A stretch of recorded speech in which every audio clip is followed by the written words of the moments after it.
There's a very specific kind of problem. You're not afraid of hard work and you're not lacking ability, but you get stuck because you have too many options. You look at your life and see a dozen possible paths, and every single one feels like it could be the one. You want to commit to multiple things at once, learning a new skill, changing career direction, starting a project, pursuing a passion. But that abundance creates a different kind of paralysis. You're not frozen because you're lazy. You're frozen because your brain keeps calculating, comparing, and fearing the cost of choosing wrong.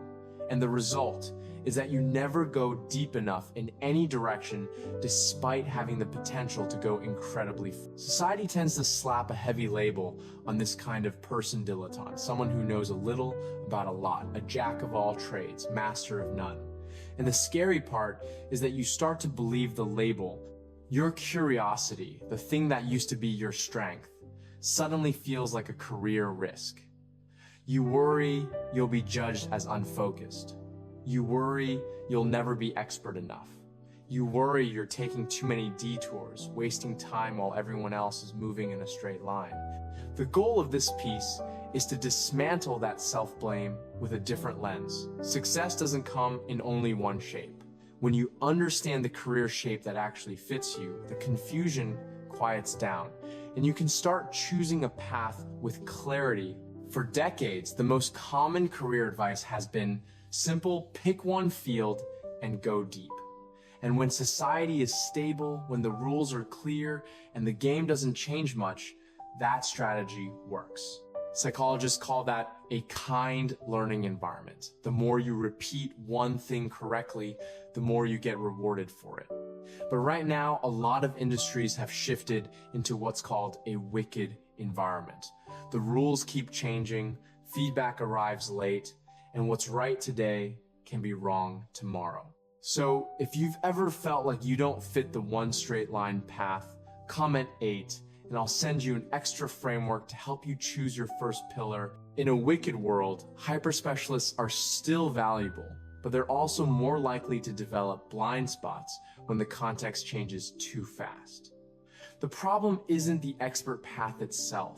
The problem is treating it as the only valid standard for every kind of brain.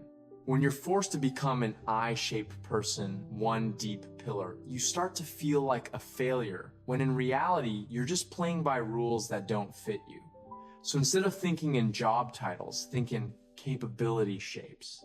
I-shaped is the specialist one's strong, deep pillar. But if you try to hold too many things at a shallow level, you become dash-shaped. You know a lot, but you don't have a stable foundation, so you're constantly anxious because nothing feels solid enough to stand on. The strongest shape for a multi-interest brain is the M-shaped professional, a modern polymath. You build multiple deep legs, real pillars of skill, and then a horizontal bar that connects them through interdisciplinary thinking.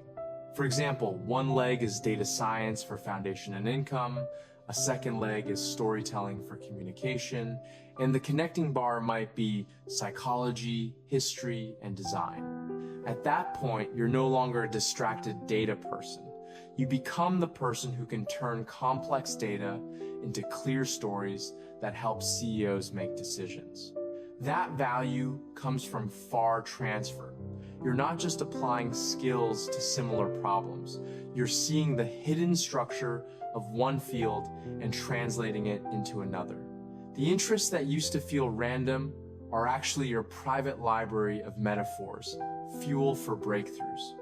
To build an M-shaped life, you need a different strategy: serial mastery. You can't build all your pillars at the same time, because that just drags you back into a dash-shaped pattern, knowing a lot, but staying shallow. Instead, pick one pillar and commit to it in seasons roughly 6-18 months. The goal is to reach 80% of the core, enough fluency to handle most common problems without constantly starting from zero or having to look everything up again. The hardest question is always which pillar first. The trick is to lower the stakes. You're not choosing for your whole life, you're choosing for this season. If you want my checklist for choosing your first pillar, comment 8 and I'll send it to you. Once your first pillar is solid, the next step isn't quitting as an escape. It's strategic, quitting a kind of graduation.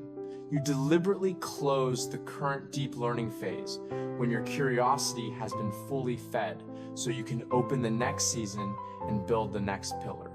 That's the difference between a true scanner and someone who just dabbles as scanner shifts, strategically, with a foundation, a purpose, and a clear direction. At the same time, your brain needs a stable base, a low-drain day job. Not a cage, a launch pad. A job that doesn't constantly drain you, helps you preserve cognitive surplus for exploration and deep work on Pillar 2. A lot of high-talent people do exactly this. They use stability to protect mental space so their best ideas can actually grow. The final problem is this: a scanner's brain produces ideas faster than it can hold them. Your working memory is like a small desk. If you keep everything on it, you start suffocating under the load.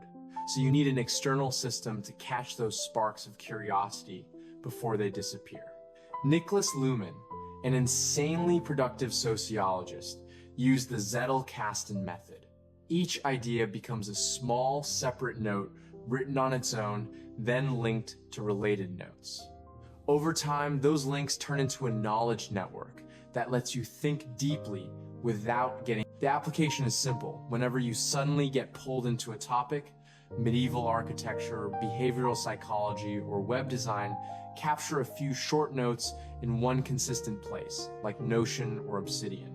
Then, when the wave of interest passes, you're allowed to let it go without guilt, because you didn't lose it, you just stored it. The magic is that a few years later, while working on a completely different project, you might reopen an old note and spot a familiar structure. The way a cathedral is designed can suggest the layout of a website. And that's far transfer happening in real life. You're not shallow, you're building a connected library. To sum it up, you're not lacking grit. You're a scanner, a potential polymath wired to connect dots across fields. Your path looks like this. Choose your first pillar and build it deep enough to stand on.